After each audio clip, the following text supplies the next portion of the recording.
ถานีวิทยุพระพุทธศาสนาจังหวัดเชียงใหม่ที่นี่สถานีวิทยุพระพุทธศาสนาจังหวัดเชียงใหม่มองนี้สถานีวิทยุพระพุทธศาสนาจังหวัดเชียงใหม่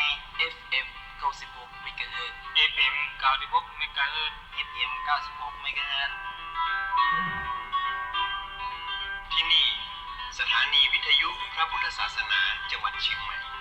FM 96 เมกะเฮิรตซ์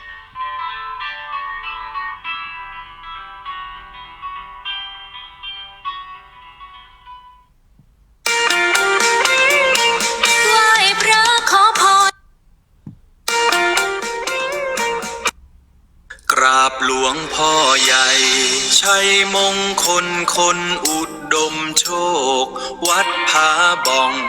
เมืองเชียงใหม่ที่พึ่งใจขอพรให้ลูกสมปรารถนาทุกประการโชคดีมีชัยตลอดไปด้วยเถิ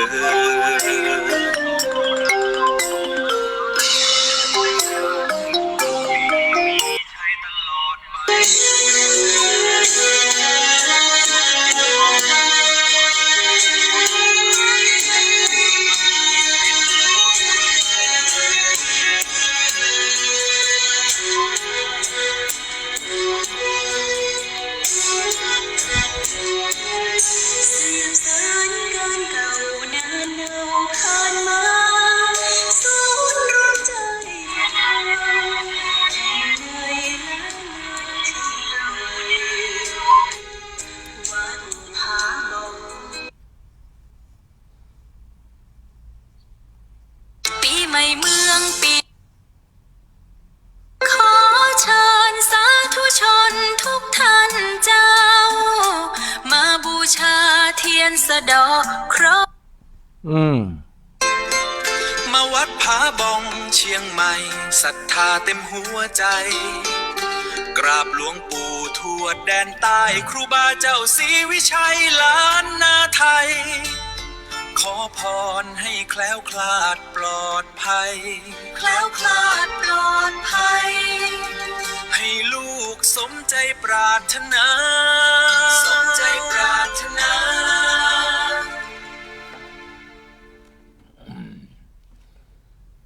รู้ดีด้วยจึงดีมีเหตุผลบุญบาปทราบซึ้งใจใฝ่กระมนคุณของคนดลบันดาลงานที่ดี คุณความดีสร้างไว้ได้เสมอสมบัติเจอมากมายได้สุขีของมีค่าหาไว้ได้มากมีคนดีๆมีคุณค่าน่าชื่นชมความกตัญญูรู้คุณเป็นคุณสมบัติของคนดีการรู้จักบุญคุณคนจึงเป็นสิ่งที่คนดีต้องมีการทดแทนบุญคุณเป็นสิ่งที่คนดีพึงกระทำการกตัญญูรู้คุณต่อพ่อต่อแม่บุตรที่ดีควรพึงควรกระทำการกตัญญูรู้คุณต่อครูบาอาจารย์ศิษย์พึงควรปฏิบัติการกตัญญูรู้คุณต่อผู้มีบุญคุณมนุษย์พึงระลึกไว้เสมอขอนอบน้อมแด่พระรัตนตรัยขอถวายความเคารพพระมหาเถรานุเถระเจ้าคณะพระสังฆาธิการกู้ตนกู้องค์ขอเจริญสุขเจริญพรพ่อแม่ศรัทธาท่านสาธุชนพุทธบริษัททั้งหลายที่กำลังเปิดเครื่องรับฟังดังขึ้นสถานีวิทยุ 96.00 เมกะเฮิรตซ์วิทยุเพื่อพระพุทธศาสนาและจริยธรรมของคณะสงฆ์จังหวัดเชียงใหม่จังหวัดที่มีพระพุทธศาสนาเป็นศาสนาประจำจังหวัดรายการเสียงธรรมสิ่งทองหรือว่ารายการอู้จาภาษาธรรมกำเมืองล้านนากลับมาปิกมาปะมาเจอกับพ่อแม่ศรัทธาแถมวันนี้ก็เป็นวันที่3ของสัปดาห์เอาปะกันวันจันทร์วันอังคารวันพุธเนาะวันจันทร์วันอังคารเริ่มตั้งแต่บ่ายโมงถึงบ่าย2โมงวันพุธนั้นก็เริ่มตั้งแต่บ่าย3โมงถึงบ่าย4โมงปะกันรอบค่ ตอนบ่ายๆอากาศร้อนๆวันนี้เนาะก็จะนำสิ่งที่ดีมีประโยชน์มาฝากกับญาติโยมสาธุชนพุทธบริษัททั้งหลายเพื่อจะได้นำไปปรับปรุงและเอาไปใช้ในชีวิตประจำวันต่อไปพ่อแม่ศรัทธาท่านสาธุชนพุทธบริษัททั้งหลายในช่วงแรกนี้ได้การนึกว่าสรรหามาฝากหรือว่าหูไว้ใจว่าใส่บาแบกหามวันนี้จะนำเอาเรื่องของตุงเนอะท่านทั้งหลายเพราะว่ามันใกล้ปีใหม่มาแล้วเขาก็มาหูมาเรียนหูเรื่องตุงโดยเป็นว่าโดยย่ออีกแล้วกันเนาะมาเข้าใจแล้วก็หูเรื่องตุงโดยย่อคำว่าตุงนะคำว่าตุงในภาษาภาคกลางเป็นคำว่าธงคำว่าธงคือเครื่องหมายแห่งความศรัทธาในพระพุทธศาสนาของชาวล้านนาคือภาคเหนือไทยมีลักษณะเป็นแผ่นผ้าพ่องนะเป็นผ้าพ่องเป็นกระดาษพ่องเป็นไม้พ่องหรือว่าเป็นโลหะรูปร่างนะแคบและก็ยาวเอาห้อยลงมาจากเสาใช้ประกอบพิธีกรรมทางศาสนาทั้งงานมงคลและอวมงคลเพื่อถวายเป็นพุทธบูชาสะเดาะเคราะห์หรือเป็นสัญลักษณ์จี้ทางวิญญาณสู่สวรรค์ ที่นี่เราก็มารู้จักว่าตุงน่ะมันมีประเภทมันมีกี่ประเภทหรือว่าประเภทของตุงและการใช้งานที่แตกต่างกันตามมาตุงประเภทแรกแล้วว่าตุงใจนะตุงใจนะตุงใจก็คือชัยชนะนั่นเองส่วนมากก็จะทอด้วยผ้าหรือได้สลับสีลวดลายสวยงามใจในงานมงคลมันมีหลากสีกันไปญาติโยมทั้งหลายคืออย่างเช่นงานปล่อยหลวงเนาะงานปล่อยหลวงก็จะหันเปิ้นเอาตุงมาป้ากันมีญาติโยมครับเป็นเจ้าภาพตุงบ่ว่าจะเป็นงานปล่อยหลวงมีงานปล่อยหลวงจีดีถวายเป็นพุทธบูชาเพื่อสร้างสิริมงคลแล้วก็มันเป็นสัญลักษณ์ที่ให้รู้ว่าวัดนี้มีงานใหญ่คืองานฉลองที่ฮ้องกันว่าปล่อยหลวงโอ้วัดนี้เพิ่นมีปล่อยหลวงแล้วนี่คือปากตุงตั้งแต่ปากประตูถ้าปากประตูไกลก็ปักไกลน้อยถ้าวัดใดถ้ามีศรัทธาเพิ่นรับเป็นเจ้าภาพตุงหลายเพิ่นก็จะปักถึงเหนือถึงใต้ถึงคือว่าปักแล้วให้มันมุ่งหน้าไปสู่วัดมันถึงเหมือนหลงได้หันว่าตุงแล้วก็โต้ยตุงนั้นไปอันนี้ว่าตุงปล่อยหลวงต่างหลายนี่ก็มีหลายสีด้วยกันอย่างที่สองนั้นตุงไส้หมูหรือว่าตุงไส้จ้างตุงนี้เป็นตุงกระดาษฉลุก็คือตัดหรือว่าเจาะสลับซับซ้อนมักใจประดับเจดีย์ทรายในช่วงเทศกาลปีใหม่เมืองสงกรานต์หรือปักปูจาในงานบุญเพื่อความร่มเย็นเป็นสุขอย่างที่วัดผาบ้องตอนนี้ก็มีญาติโยมได้นำตุงมาจำนวน50ชิ้นแล้วเอามาละเตรียมไว้เอาไว้ให้พ่อแม่ศรัทธาทั้งหลายที่เปิ้นแวะมาไหว้พระที่วัดผาบ้องมาทำบุญในช่วงปีใหม่จะได้บูชาแล้วก็เอาไปปักเจดีย์ทรายถึงเจดีย์ทรายตอนนี้ยังมามีเจ้าภาพเด้อญาติโยมทั้งหลาย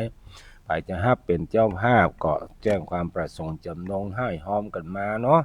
คนละเล็กละน้อยเฮามาสร้างเจดีย์ทรายด้วยกันเนาะเพราะว่าเป็นสิ่งที่สำคัญเป็นการเริ่มต้นปีใหม่ของคนเมืองเฮาก็มาสร้างสิ่งที่เป็นบุญเป็นกุศลฮ้องกันว่ามาก่อเจดีย์ทรายอย่างที่วัดผาบ้องเนี่ยในแต่ละปีเขาก็สั่งทรายมาสั่งมาเป็นลำเนาะก็ถ้าหากมีญาติโยมร่วมกันเป็นเจ้าภาพ อาตมาภาพก็จะสั่งทรายมาเป็นลำเป็นคิวเนาะเอามากองไว้เสร็จปีใหม่อย่างเรียบร้อยเราก็จะได้ใจทรายนั้นในการซ่อมแซมห้องก่อนั่นก่อนี่บางทีบางครั้งก็เกิดเป็นประโยชน์ ในช่วงของน้ำท่วมดังที่หลายปีที่ผ่านมาที่จังหวัดเชียงใหม่ของเราเนี่ยน้ำท่วมก็มีญาติโยมสาธุชนได้มาขอทรายเพื่อเอาไปใส่กระสอบเพราะว่าทรายที่อื่นมันหมดมันเสี่ยงนะเพราะว่าบ้านมันแต่ละหลังได้ถูกน้ำท่วมกันอันนี้เราก็เปิ้นไปไปช่วยกันนะถือว่าเป็นประโยชน์สำหรับการสร้างเจดีย์ทรายแปลงเจดีย์ทรายก็ญาติโยมท่านใดอยากจะร่วมทำบุญกับวัดผาบองก็โทรมาหาอาตมาภาพได้เน้อ091 079 7084 นะ091 ขอเจิญตานศรัทธาสาธุชนร่วมทำบุญปีใหม่เมืองมาก่อเจดีย์ทรายงามเฮืองหุงติวัดผาบ่องศรีภูมิร่วมบริจาคได้ตามเจตนาเพื่อสร้างทานบารมีติดต่อพระครูเมธีสุตกรพระมหาสมบัติชวนเมธีโทร09107974ขออนุโมทนาบุญขอ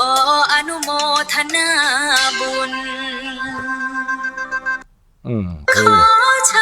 เพลงมัน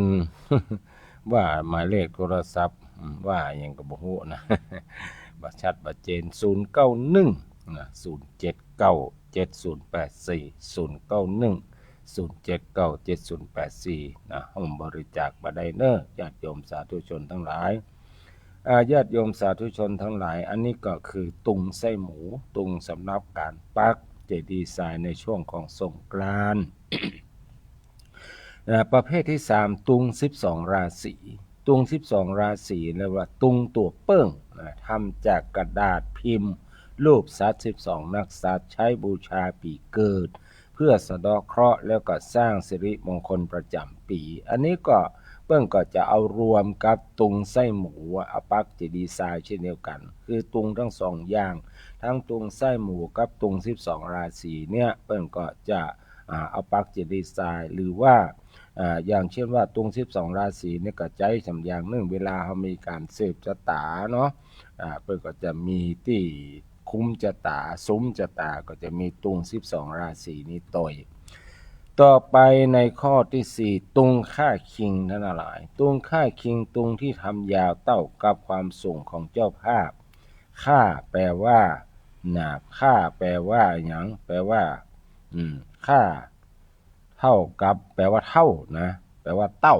นะค่านี่นะคิงแปลว่าร่างกายรวมกันเป็นค่าคิงกับเกธงที่มีความสูงเท่าตัวของเจ้าภาพใช้ปักในวิธีสืบชะตา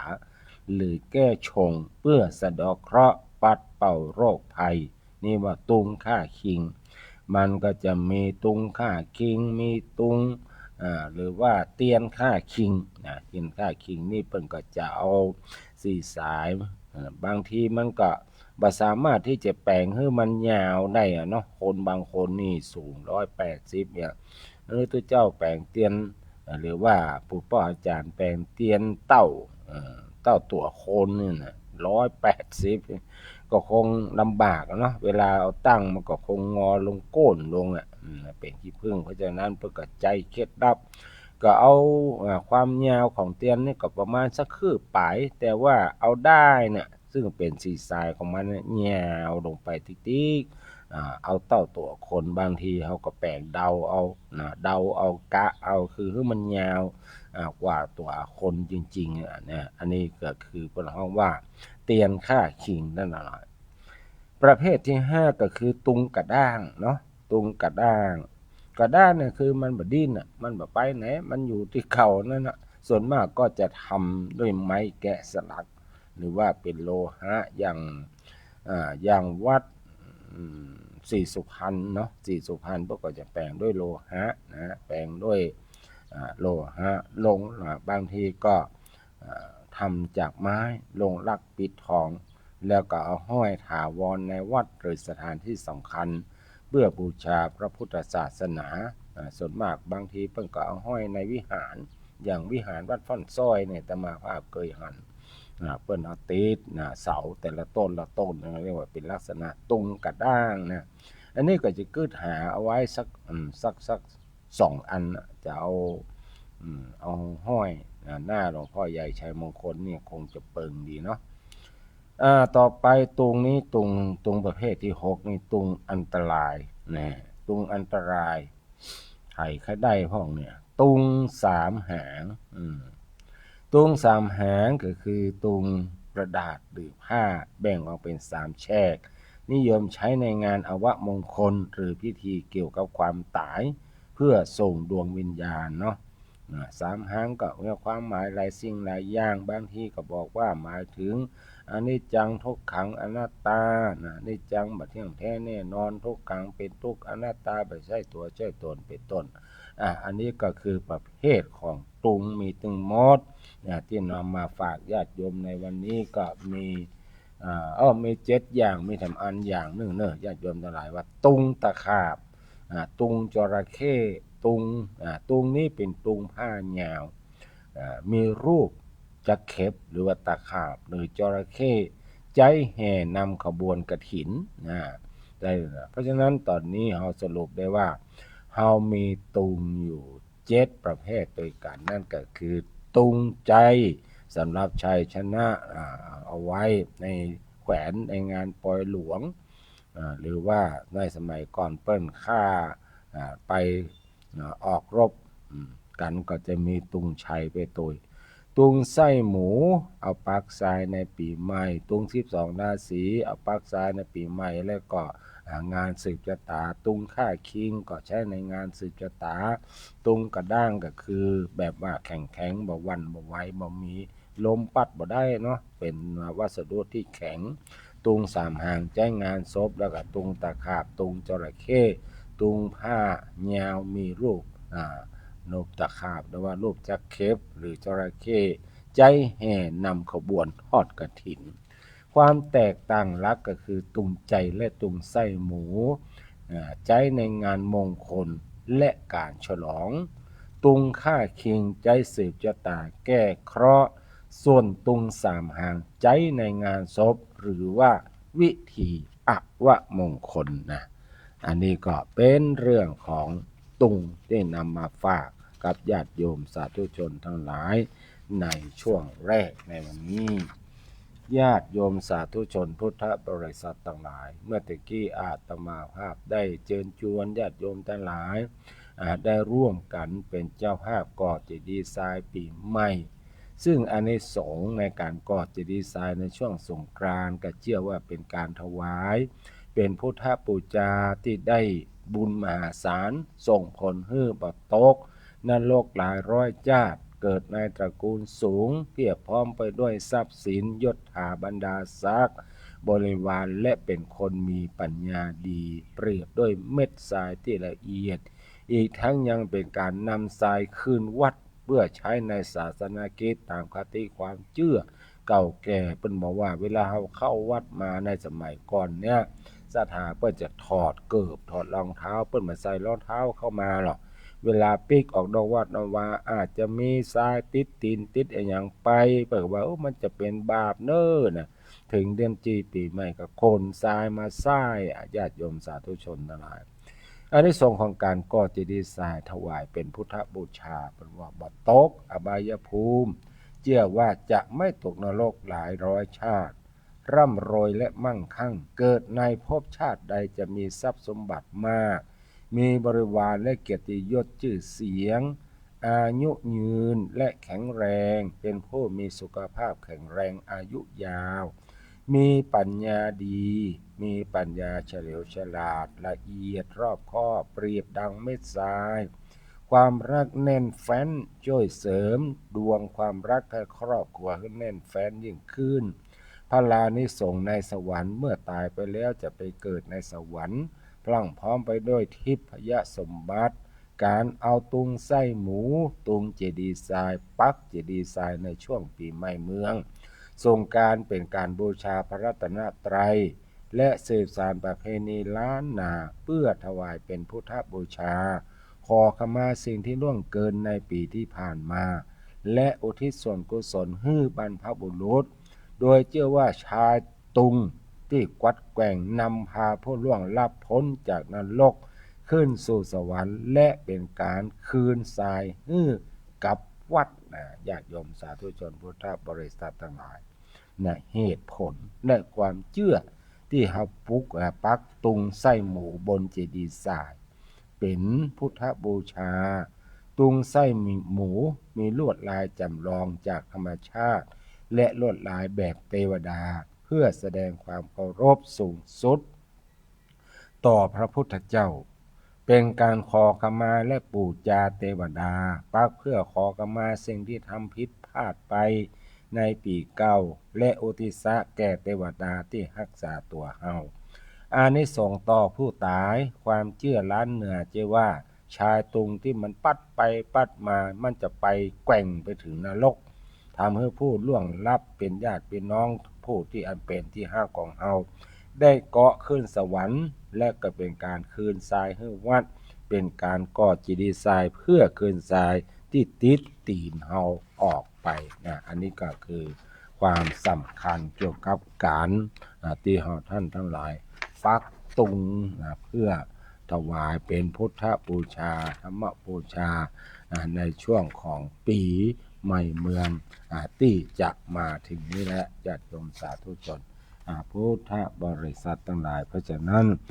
ก็เชิญชวนญาติโยมท่านใดอยากจะร่วมบุญกับอาตมาภาพอยากจะมาสร้างก่อเจดีย์ทรายกับวัดผาบ่องก็ให้ห้องกันมาต่อใดก็ได้หมายเลขโทรศัพท์อาตมาภาพ0910797084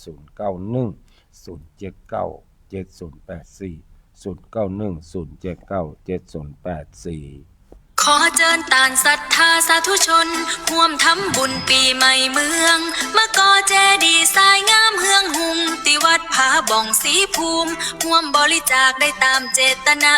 เพื่อสร้างทานบารมีติดต่อพระครูเมธีสุตกรพระมหาสมบัติชวนเมธีโทร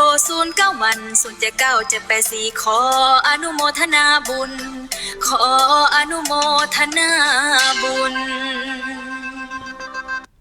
091ไม่ใช่090มัน0910797084เนาะแล้วต่อไปก็เข้าสู่ช่วงที่2เป็นช่วงของประทีปชีวิตเนาะประทีปชีวิตประทีปคือเครื่องมือส่องเดินทางของคนสมัยโบราณแต่ว่าธรรมะเป็นเครื่องส่องเดินทางเป็นเครื่องส่องต่างของคนเฮาทั้งกลางวันและกลางคืนซึ่งประทีปชีวิตในวันนี้อาตมาภาพก็จะนำมาเสนอเรื่องของคุณค่าของคนเป็นตอนที่18คุณค่าของคนเคยอู้เสมอว่ารถยนต์เหมือนกันแต่มันบ่เหมือนกันบางกันราคา 3-4 หมื่นบางกันราคา 7-8 แสนเพราะอะไรอย่างราคารถต่างกันก็เพราะคุณภาพรถมันต่างกันคุณภาพดีราคาก็แพงคุณภาพด้อยราคาก็น้อยวิทยุก็เหมือนกันแต่มันบ่เหมือนกันบางราคาบางเครื่องราคา 200-300 บาทบางเครื่องราคา 2-3 หมื่นบาทเหตุที่ราคาแตกต่างกันก็เพราะคุณภาพมันต่างประสิทธิภาพในการฮับมันต่างกันคุณภาพดีราคาก็แพงคุณภาพบ่ดีราคาก็น้อยคนเฮาก็เหมือนกันเกิดมาเป็นคนเหมือนกันแต่บ่เหมือนกันบางคนเกิดมามีสติปัญญาสามารถบางคนเกิดมาบ่มีความรู้บ่มีความสามารถบางคนเกิดมาสุขภาพแข็งแรงพลานามัยดีบ่มีโรคบางคนเกิดมาอ่อนแอเจ็บป่วยตลอดเวลามีแต่โรคภัยไข้เจ็บมาเบียดเบียนบางคนเกิดมารูปร่างสง่างามสมส่วนบางคนเกิดมารูปร่างอาภัพอับห้าขี้ริ้วขี้เรบางคนอายุยืนบางคนก็อายุสั้นที่เป็นจะอี้พระพุทธเจ้าตรัสไว้ว่ากัมมังสัตเตวิภัชชติกรรมย่อมจำแนกสัตว์คือสามและประณีต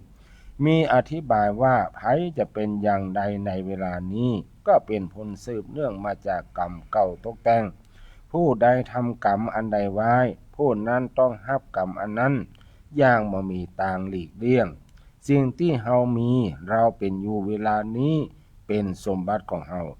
อย่าน้อยเนื้อต่ำใจบ่ดีน้อยเนื้อต่ำใจ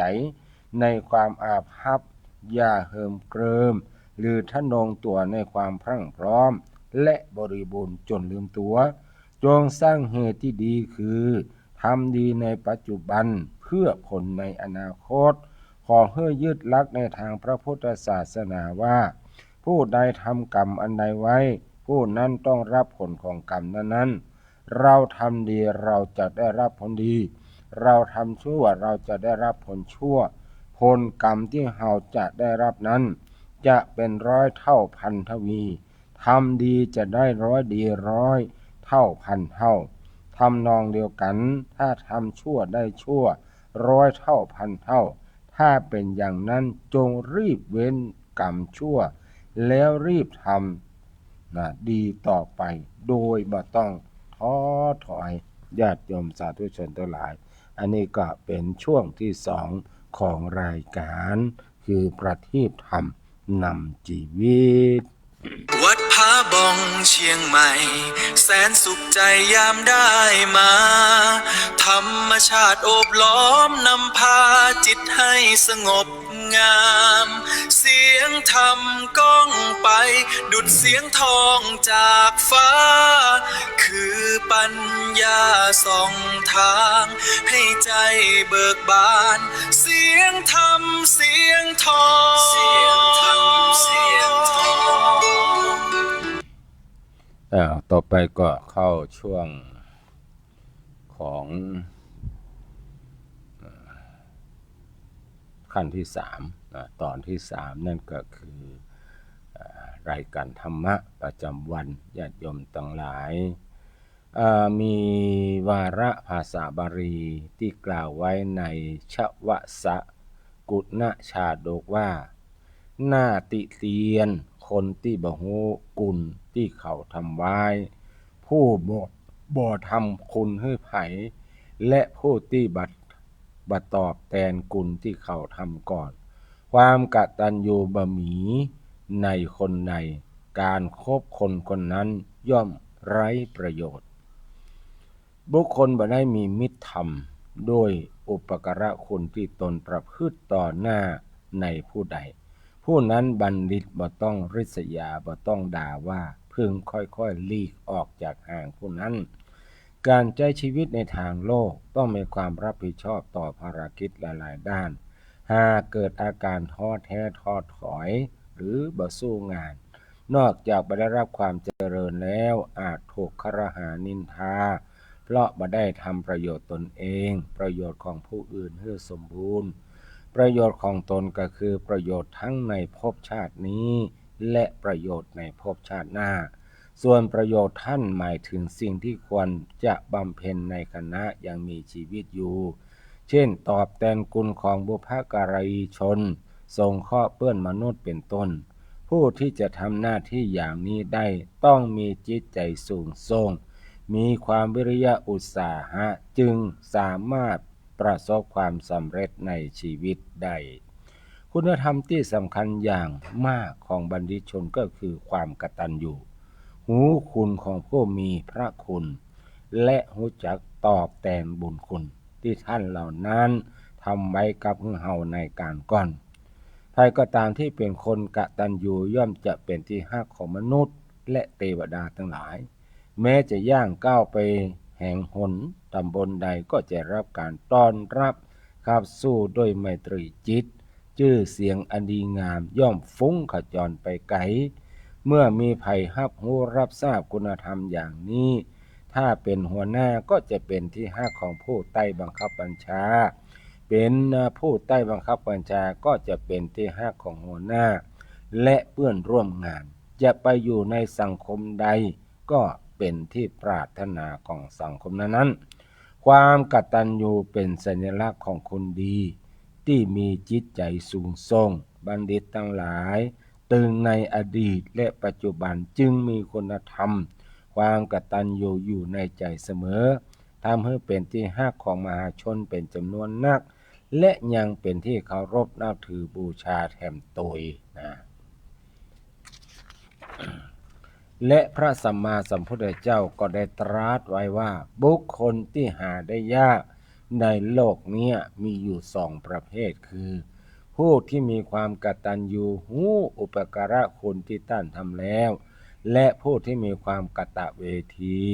เมื่อรู้คุณแล้วก็ตอบแทนคุณท่านมีความคิดเช่นนี้อยู่ในจิตในใจอย่างต่อเนื่องและแสวงหาโอกาสทำหน้าที่ตอบแทนคุณท่านอย่างบ่หูลืมบุคคลจะอี้เนี่ยหาได้ยากในโลกสัตตบุรุษทั้งหลายตั้งแต่พระสัมมาสัมพุทธเจ้าพระอริยสาวกและบัณฑิตชนจึงพากันสรรเสริญยกย่องแม้แต่เทวดาทั้งหลายก็ปกปักรักษาผู้ที่มีความกตัญญูกตเวทิตาส่วนคนที่อกตัญญูนั้นย่อมจะบ่เป็นที่ฮักของภัยเลยเพราะจะนำความเสื่อมเสียมาสู่สังคมที่ตนอยู่ได้บ่มีภัยต้องการคนอกตัญญูเดินทางไปไหนถึงไหนแทนที่จะได้รับการต้อนรับกลับได้รับการพลักใส่ไล่ทรงชื่อเสียงและความเป็นคนอกตัญญูของเขานี้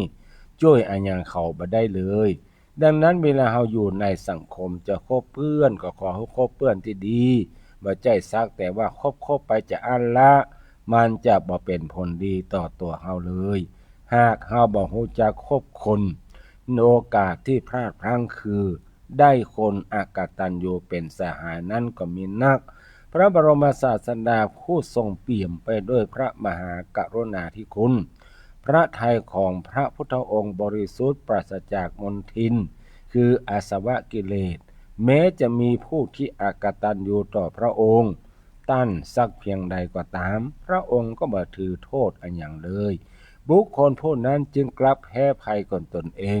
ต้องเสวยผลกรรมที่กระทำต่อพระพุทธองค์อย่างแสนสาหัสทั้งหลายก็มีเรื่องอยู่ว่าครั้งหนึ่งขณะที่พระบรมศาสดาประทับอยู่ที่เวฬุวันมหาวิหารทรงปรารภถึงความอกตัญญูของพระเทวทัตทุกคนคงรู้จักพระเทวทัตที่แม้บวชเข้ามาแล้วก็ยังทำอนันตริยกรรมทำโรหิตุปบาทและทำสังฆเพศซึ่งเป็นครุแปลว่านักครุกรรมฝ่ายอกุศลการที่เทวทัตต้องตกที่นั่งลำบากอย่างนั้นก็เพราะความอกตัญญูของตนเองมีความปรารถนามักใหญ่ไฟสูงอยากจะปกครองหมู่สงฆ์ถึงกับทูลขอพระศาสดาว่าต้องการบริหารสงฆ์ด้วยตนเองพระบรมศาสดาทรงเรียกว่าพระเทวทัตบ่สามารถทำอย่างนั้นได้เพราะจะทำให้เกิดความวุ่นวายในวงการพระศาสนาจึงบ่ทรงอนุญาตพระเทวทัตจึงผูกใจเจ็บพยายามอยู่หลายครั้งที่จะลอบปรงพระชนของพระบรมศาสดานับตั้งแต่กิ่งศิลาก้อนใหญ่ลงมาจากเขาคิชกูฏทำให้พระบาทของพระศาสดาห่อพระโลหิตปล่อยจากนาราคิรีตกมันเข้าทำลายแต่ก็บ่สามารถเนี่ยอย่างพระองค์ได้และยุยงให้พระสงฆ์นั้นแตกจากกันเนี่ยท่านสาธุชนพุทธบริษัททั้งหลายบ้านปลายของชีวิตของพระเทวทัตยอดอกตัญญูนะมันจะยอดคนกตัญญูเป็นยอดอกตัญญูนั่นก็ต้องถูกกรรมที่ตัวเก่าได้ทำไว้ส่งผลให้ถูกธรณีสูบระหว่างที่เดินทางจะมากราบขอขมาพระบรมศาสดาแต่ก็นับเป็นบุญที่ยังสำนึกผิดในวินาทีสุดท้ายได้กล่าวคำขอขมาพระบรมศาสดาและผลบุญนี้จะทำให้พระเทวทัตสามารถบรรลุธรรมเป็นพระปัจเจกพุทธเจ้าในภพชาติสุดท้ายแต่ตอนนี้ก็ยังคงต้องชดใช้กรรมในอเวจีมหานรกอยู่เพราะปรารภเรื่องของพระเทวทัตพระบรมศาสดาจึงตรัสกับภิกษุทั้งหลายว่าดูก่อนภิกษุทั้งหลายบ่ใจแต่ภพชาตินี้ต้องอันที่พระเทวทัตเป็นคนอกตัญญู แม้ในอดีตชาติพระเทวทัตก็เป็นคนอกตัญญูเหมือนกันแล้วทรงนำอดีตนิทานมาเล่าว่า ในอดีตกาลพระโพธิสัตว์บังเกิดเป็นนกหัวขวานนะอาศัยอยู่ในป่าหิมพานต์คราวนั้นมีราชสีห์ตัวหนึ่งกินเนื้อที่ล่ามาได้แต่เกิดเกี้ยวบดีฟั่งลืนไปทำให้กระดูกมันติดคอจนบวมเป่งบ่สามารถที่จะเอาเหยื่อนั้นออกได้ความทุกข์ทรมานบังเกิดขึ้นกับราชสีห์เป็นอย่างมากแต่บ่ฮู้จะแย่จะไหนได้แต่แสดงอาการทุรนทุรายด้วยความเจ็บปวดขณะนั้นเองนกหัวขวานโพธิสัตว์ได้บินหาอาหารอยู่ในบริเวณนั้นได้หันฤาษีนอนทุรนทุรายอย่างนั้นจึงถามว่าสหายเนี่ยอย่างท่านจึงทุรนทุรายอย่างนี้เป็นทุกข์เพราะเหตุอันยังกานะราชสีห์จึงได้เล่าเหตุการณ์ที่เกิดขึ้นกับตนเองให้ฟังนกโพธิสัตว์ฟังจะอั้นด้วยความที่เป็นมหาสัตว์อยากจะช่วยราชสีห์ให้พ้นทุกข์จึงกล่าวขึ้นว่าดูก่อนสหายเราสามารถที่จะช่วยท่านได้เราขอเอากระดูกออกจากปากท่านแต่เราบอกกล้าที่จะเข้าไปในปากท่านเพราะเกรงว่าท่านจะกินเฮาเหี้ยท่านให้คำมั่นสัญญาได้ก่อว่าจะมากินเฮาเมื่อราชสีห์ฟังจะอั้นก็ให้คำมั่นสัญญาว่าท่านอย่าได้กลัวไปเลยสหายท่านจงให้ชีวิตแก่เฮาเตอร์หากเฮาบ่ได้ท่านช่วยในคราวนี้หันที่ว่าชีวิตของเฮาคงจบสิ้นแน่โปรดช่วยเฮาด้วยเถิดเราขอสัญญาว่าจะบ่ทำร้ายท่านอย่างเด็ดขาดนะนกโพธิสัตว์ก็รับกรรมว่าถ้าจะอั้นก็ดีแล้วนะแล้วก็ให้ราชสีห์นอนสักแกงแต่ก็พลันชุกกึดว่าใครจะไปรู้ว่าจะเกิดภัยอันอย่างขึ้นกันไว้ดีกว่าแก้คงจะดีกว่าเป็นแน่จึงวางท่อนไม้กำเอาไว้ที่หิมปากของราชสีห์เอาไม้เป็นท่อนกำทางนอกไว้ก่อนทั้งหลายทำให้ราชสีห์บ่สามารถจะหุบปากของตนเองได้แล้วก็สอดเข้าไปในปากแล้วเอาเจ้าง่อยปากเคาะปลายกระดูกก็เลื่อนตกไปเมื่อเอากระดูกที่ติดรอคอราชสีห์ออกไปได้แล้วก็ออกจากปากราชสีห์ก่อนจะออกก็ได้เอาช่างง่อยปากเคาะหรือท่อนไม้นั้นหล่นลงไปแล้วก็บินออกไปเกาะที่กิ่งไม้เวลาผ่านไปหลังจากที่แผลของปากราชสีห์หายเป็นปกติแล้ววันหนึ่งมันก็ได้จับกระบือตัวใหญ่และกำลังกินอย่างอร่อยอยู่นั้นบังเอิญที่นกหัวขวานโพธิสัตว์บินผ่านมาปะเข้าพอดีจึงกึดในใจว่าเราจะทดสอบเจ้าราชสีห์ตัวนี้สักกรรมเหรอว่าการที่เราทำคุณกับมันเมื่อก่อนนั้นยังจำคุณได้ก่อนและยังจะกึดตอบแทนคุณแก่ผู้มีพระคุณหรือไม่เมื่อก็จะอั้นก็บินเข้าไปหาราชสีห์ตัวนั้นแล้วกล่าวว่าท่านพญาเนื้อเฮาเคยทำกิจแก่ท่านครั้งหนึ่งตามกำลังของเฮาจะได้อย่างตอบแทนจากท่านพ่องแฮว่าจะอันพอราชสีห์ตัวนั้นได้ฟังจะอันแทนที่จะกึดถึงบุญคุณที่ผู้อื่นกระทำแก่ตนแต่กลับบ่ได้กึดจะอันเลยเพราะตนเองมีนิสัยเป็นผู้ดุร้ายบ่ฮู้บุญคุณของผู้อื่นจึงอู้ขึ้นด้วยความฉุนเฉียวว่าตอนที่ท่านเข้าไปในปากของเฮานั้นน่ะเฮาบอกคบกินท่านก็บุญแล้วก็ยังมาทวงอย่างทำหม้อไปนะเมื่อพระโพธิสัตว์ได้ฟังจะอ่านก็กล่าวเป็นข้อคิดว่าน่าติเตียนแต่เลยสำหรับผู้ที่บ่รู้จักบุญคุณผู้อื่นและบ่เคยทำความดีให้ไผๆการรู้จักหรือคบกับคนที่บ่มีความกตัญญูนั้นบ่มีประโยชน์อันใดเลยพอกล่าวอย่างนี้จึงบินจากไปหลังจากที่พระศาสดาตรัสเล่าเรื่องนี้แล้วพระองค์ทรงประชุมชาดกภิกษุทั้งหลายราชสีห์ตัวที่บ่ฮู้คุณไผนั่นก็คือเทวทัตนั่นเองจะหันได้ว่าคนที่อกตัญญูบ่ฮู้จักบุญคุณคนนั้นย่อมเป็นพิษเป็นภัยต่อบุคคลทั้งหลายตึงหมดเลยนั่นหลายก็ว่าได้แม้ว่าเฮาพึงจะให้ทรัพย์สมบัติหมดทั้งโลกก็บ่สามารถจะทำบุคคลเช่นนั้น พอใจได้เลย มีวิธีเดียวต่ออันก็คือเราต้องรู้จักหลีกเลี่ยงบุคคลอย่างนี้เหี่ยไกอย่าไปคบกับคนอย่างนี้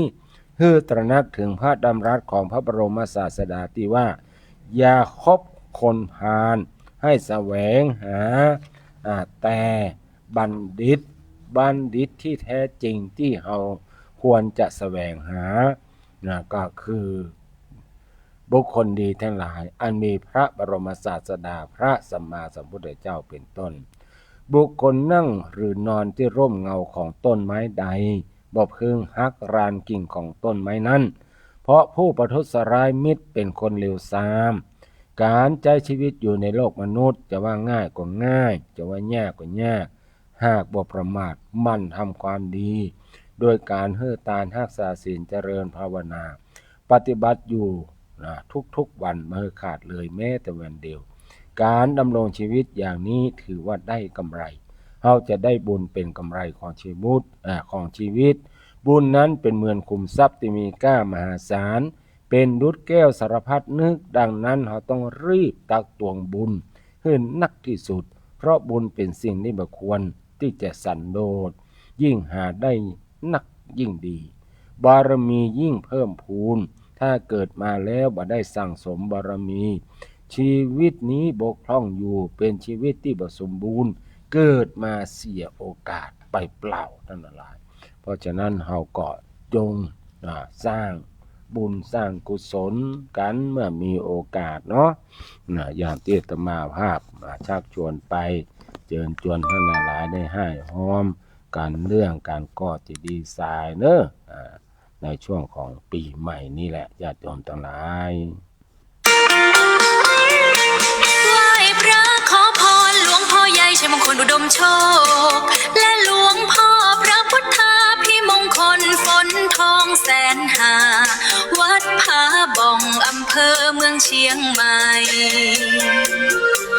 จะมีโชคมีชัยสมใจปรารถนาทุกประการ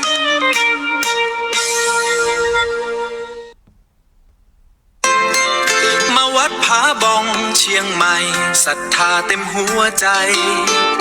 กราบหลวงปู่ทวดแดนใต้ครูบาเจ้าศรีวิชัยล้านนาไทย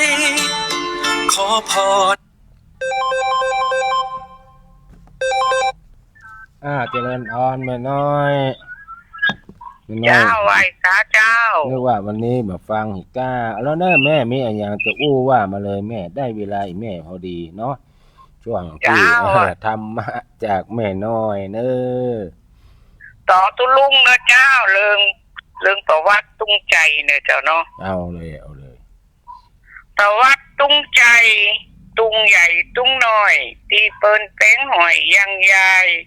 ปักกลางหน้าวัดเป็นสินเป็นสายของถือเล่งลายกลุ่มหนุ่มแม่บ้าน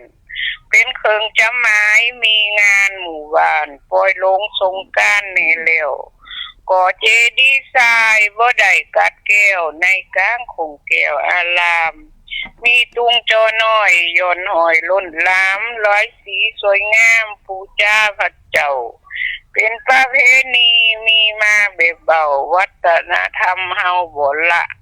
ตำนานตานตุงเจนองค์พุทธะมีมาเก่าเกินเนิ่นนายโมคัลลนะพระผู้ฤทธิ์ร้ายเหาะเหินขึ้นไปลงโลกเมื่ออันไปถึงสวรรค์จันทร์ฟ้าเมื่อหันโลกเตาใบตันบ่ปิกนาลกเทมหน้าทานไปจาริกไปปะเมเจ้ามารดาตกอยู่ลุมปืนบ่ขึ้นมาหาว่าเมกูนาสังมาอยู่นี่คงเป็นบาปกรรมได้ทำก่อนกี่มัจจุราชมีจอดจักสังเวชสังวรมารดอนตีหักลูกจักโคถือทรงเย็นคงว่าเทละพระเมถูกเข็นจึงจุยยกเว้นเมปุ่นออกได้เอาเจ๋งผาเลิงจีวรลงไต่แล้วดับเปลวไฟนรกพระเอาเปลวไฟห่อไว้ในปกดับเสวะอันเอามาพระโจยโผดก้ำนำเมมาตาเจ๋งผาเลิงหน้าเมินตุ้งจงหอย หรือเมก็กำทำพระยอดสอยถือเป็นหิทอยเลิศลำบาปพ่อนมนต์ไฟบุญใสมนต์น้ำจอยเมตานเจ้าคืนมาเมินตุ้งจุงเนาะเมินตุ้งจอหน่อยโยนหอยงามตานำเอาวิญญามาตาขุนใดจากอาเวจีนาโลกลุงใจพอจอตุงใจเหนียวยึดเป็นหมักเป็นผลหือคนประพฤติยึดตามหิตตนโบราณถือมาเดี๋ยวนี้จีนำเหตุการณ์ทำบุญกินต้านหือคนตายหันว่าใจตันไปหนาเม่นมันการหือคงพันเขาเจอลูกหลานตั้งหลายหวังได้ฟักเฟืออย่าน้ำก็คือทำบุญโมคันลานนะพระผู้น้ำนุนตกปางไปลุนองค์พุทธเจ้าหรือเอาเปลวไฟไปคืนตรงเต่านาลกนันเนาเลนนะขอเชิญทำบุญตานตุงกันก้าตามเจตนาที่วัดพระบ่องขอเชิญพ่อแม่พี่น้องที่วัดพระบ่องเนิ่นนายยายก็จะห้อมแต่ห้อมบ่หลายลอยเดียวเดินนายโอนวันติดเจ้าสาธุโยมแม่น้อยเนาะหอมแม่คนแรกนั่นแหละแม่เอาตรงกลางเนาะแม่หอมแม่คนแรกเน้อน่ะก็ได้บอกหมายเลขเน้อแม่น้อยเนาะเจ้าหมายเลขก็091ไม่ใช่โดอันน่ะหมายเลขโอนบัญชีโอนบัญชีเอามันมีบัญชี540แม่ลองจดเรามีเดี๋ยวเอาเบอร์บัญชีบอกมาจ้าเพิ่นก็จะได้ลดจดต้อยกันเนี่ย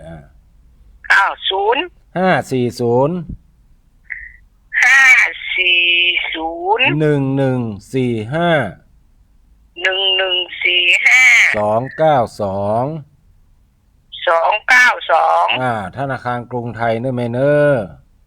กรุงไทยสาขาหยังเจ้ามันต้องว่าสาขาเป็นได้หมดทั่วประเทศแม่ชื่อมันถึงขึ้นว่าพระครูเมธีเนี่ยเช็คชื่อว่าพระครูเมธีนี่จบละวงเล็บสมบัติพระครูเมธีเนาะเจ้าเด็กปิ้งเก้าเจ้าไหว้สาเจ้าโมทนาบุญเน้อสาธุแคล้วคลาดปลอดภัยแคล้วคลาดปลอดภัยให้ลูกสมใจปรารถนาสมใจปรารถนา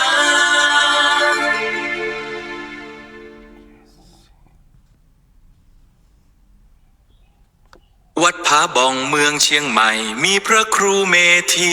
ท่านสอนธรรมะดีให้เราทำความดีเสียงธรรมท่านกังวานเหมือนเสียงทองเป็นคำสอนให้เราปรองดองและสามัคคี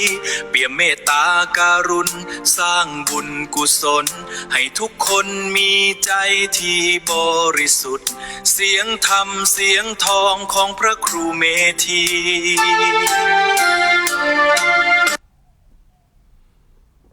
เสียงธรรมเสียงทองวัดผาบ่องเมืองเชียงใหม่มีพระครูเมธีท่านสอนธรรมะดีให้เราทำความดีเสียงธรรมท่านกังวานเหมือนเสียงทองเป็นคำสอนให้เราปรองดองและสามัคคีเปี่ยมเมตตาการุณสร้างบุญกุศลให้ทุกคนมีใจที่บริสุทธิ์เสียงธรรมเสียงทองของพระครูเมธีท่านหลายกำลังอยู่ในรายการเสียงธรรมเสียงทองหรือว่ารายการอูจาภาษาธรรมกำเมืองล้านนาตมากับผมอาตมาภาพพระครูเมธีสุตากรหรือว่าพระมหาสมบัติชวนะเมธีเจ้าวาดวัดผาบ่องเจ้าคณะตำบลศรีภูมิเขต2เป็นผู้ดำเนินรายการในก็มาถึงช่วงในช่วงของธรรมะเนาะช่วงธรรมะต่อแต่กี้ก็เป็นเรื่องของธรรมะจากแม่น้อย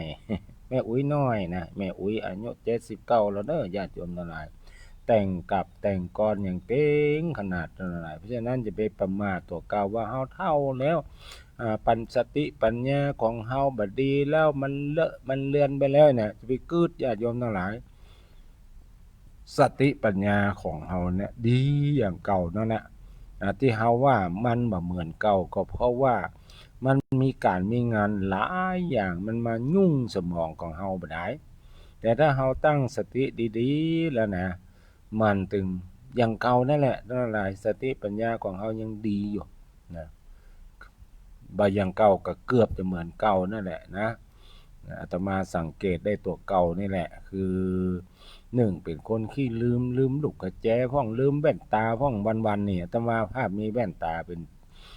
10ปลายไว้น่ะ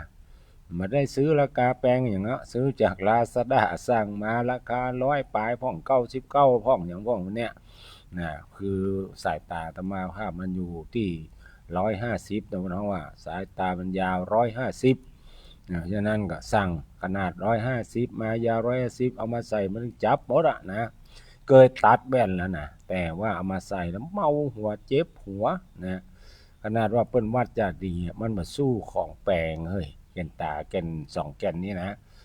ชอบราคาถูกก็ดีเหมือนกันเพราะว่าเฮาเป็นคนขี้ลืมถ้ามีอันเดียวน่ะไปลืมเหียลำบากลึกตึกตักบายนะเสาะหาก็ลำบากเพราะฉะนั้นก็เอาไว้เหียกุฏิกุตางนะก็บ่ใช่ว่าไว้หวยกุฏิกุตางนะบางทีบางครั้งนะหายไปกำอัน2อันกำอัน2อันเข้ามีซากอันญาติโยมทั้งหลายตะเวนไล่เสาะทำจะทำจอกทำแจงบางทีเอาหัวเป็นหนุนว่องแปบไปก็มีหักก็มีแว่นสดออกเนี่ยแว่นก็มีโอ้จะได้ก็มีญาติโยมสาธุชนทั้งหลายเนาะตกตำปืนเตียงข้างเตียงว่องเอามารวมกันเอามาใส่กันไว้มี10ปลายเหมือนเก่าเฮ้ยมันหายไปชั่วครั้งชั่วคราวก็ปีกมาอย่างเก่านี่แหละก็คือเป็นคนขี้ลืมก็ที่ผ่านมาอาตมาภาพก็มีโอกาสได้ไปสอบพระวิชากระเปิ้นทั่วประเทศเนี่ยนะอาตมาก็เป็น1ใน10ปลายของเมืองเชียงใหม่ของเฮานี่แหละก็คิดว่าตัวเก่าหัวสมองบ่ดีก็ลองท่องน่ะที่เขาท่องสิมันจะยากนะมาท่องบ่ได้ก็คือคนเดียวนะโอ้ไปมาท่องได้หมดญาติโยมทั้งหลายท่องได้หมดใหม่ๆนี่จำเลยแล้วก็ลืมไม่เหี่ยท่องไปท่องมาท่องไปท่องมาทบคนไปทบทวนมาก็เดียวมันก็จำได้ละท่านทั้งหลายมันสมองหรือว่าหัวสมองของคนเฮาเนี่ยเปรียบไปก็เหมือนกับมีดเนาะถ้ามันบ่ได้ฝนลาบไว้มันเมินขี้เมี่ยงมันก็ขึ้นไว้ยิ่งเมินยิ่งยามมันก็เคลอะมันก็เป็นขี้เมี่ยงที่หนักเพราะฉะนั้นต้องเคาะขี้เมี่ยงมันออกแล้วก็ถูแล้วมันก็จะเลี่ยมจะคมเหมือนเดิมน่ะนั่นหลายสมองของคนเฮาก็เช่นเดียวกันเนาะอันที่ว่ามันคล้ายจำเนี่ยคืออย่างที่อู้ไปตะเกียเนี่ยก็คือมันมีภารกิจหลายสิ่งหลายอย่างน้องเตี้ยก็กำลังจะทำสิ่งนั้นสิ่งนี้ใจก็ไปเป็นห่วงนั่นเป็นห่วงนี่มันก็เลยบ่ฮื้อบ่ฮื้อความสำคัญในสิ่งใดสิ่งหนึ่งคือกำลังทำสิ่งหนึ่งแต่ไปพะวาพะวงกับสิ่งหนึ่งมันแทรกขึ้นมามันเป็นลักษณะที่ว่ามันบ่เป็นสมาธิมากกว่าทั้งหลายสมองนั้นยังดีแต่ว่าสมาธิบ่ค่อยดีตอนนั้นเองเนาะฉะนั้นทุกคนก็ยังมีมันสมองดีอยู่หลายคนประมาทต่อว่าเท่าเลี้ยวเล่นบ่จ้างอันนั้นอันนี้นะแต่บางคนมีทิฐิไปเลยนะไม่ใช่ว่าเล่นบ่จ้างเล่นโทรศัพท์อย่างนี้นะเล่นไลน์เล่นเฟซบ่จ้างปันไปจ้างจะได้บ่ฝึกสักตื้อ